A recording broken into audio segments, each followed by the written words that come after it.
The rain had just begun to fall when I saw her again, standing at the edge of the old train platform, the one that had seen too many goodbyes and not enough returns. She was drenched, her hair clinging to her face, her eyes lost in the storm. And for a brief, fleeting moment, it felt as if time had folded in on itself, bringing me back to all the times I should have run to her sooner, held her tighter, loved her louder. She turned slowly when she heard my footsteps, and with a trembling smile that looked more like surrender than relief, she reached out, placed her hand gently on my arm, and whispered, "You always find me too late." Before we dive deeper into this story of love, loss, and the power of timing, make sure to like, comment, and subscribe to Kindness Universe. Every click helps us share more heart-touching stories that remind us what it truly means to be human. Her name was Amara. I used to joke that her name meant eternal, for a reason, because she never really left me, even when she was gone. We met 6 years ago in a hospital corridor, both of us waiting for someone we loved to come back to life. She was there for her father, I was there for my mother. Grief had a strange way of introducing people, quietly, without permission. I remember how she sat beside me on that cold metal bench, her fingers wrapped around a cup of coffee she didn't drink, her eyes staring at the floor tiles as if searching for answers written in the cracks. She didn't say much that day, but when her father passed, she stood up, handed me that same untouched cup, and said softly, "You look like someone who needs this more than I do." It was such a small gesture, but it lit something in me, a spark in the middle of a storm. We saw each other again weeks later at a small cafe near the hospital. She was reading a book, one of those worn-out novels with folded corners and underlined quotes. I almost didn't say anything, afraid to break the fragile peace she seemed to carry. But when she looked up and smiled, I realized that peace wasn't something she carried, it was something she gave. From that day on, Amara and I became something unspoken yet understood.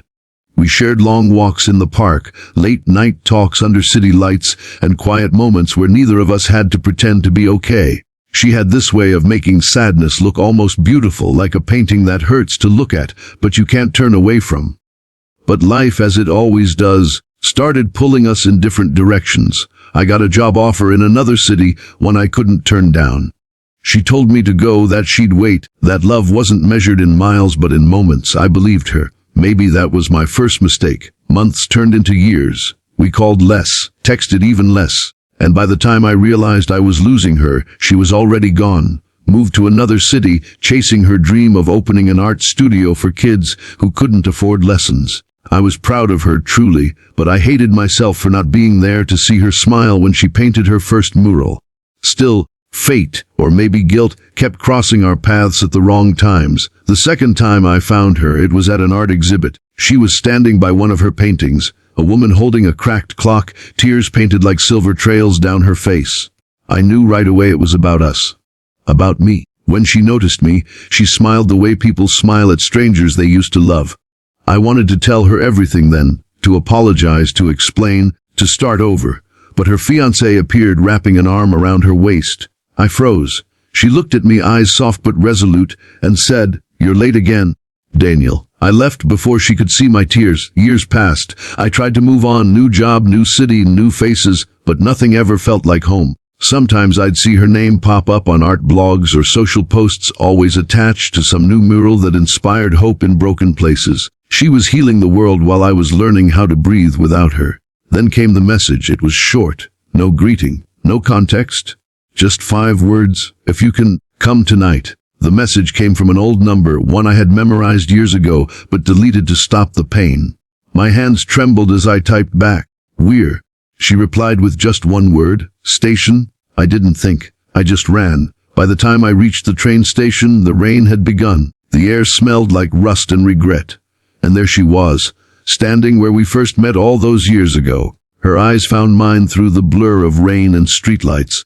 And for a moment, everything else disappeared. That's when she said it. "You always find me too late." Her voice cracked, the words heavy with everything we never said. I stepped closer, but she took a step back, shaking her head. "I waited, Daniel. For years I waited.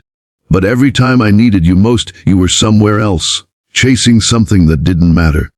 You keep finding me only when I've already let go." I didn't know what to say. Every apology felt too small, too hollow. Then let me be early this time, I said, reaching for her hand.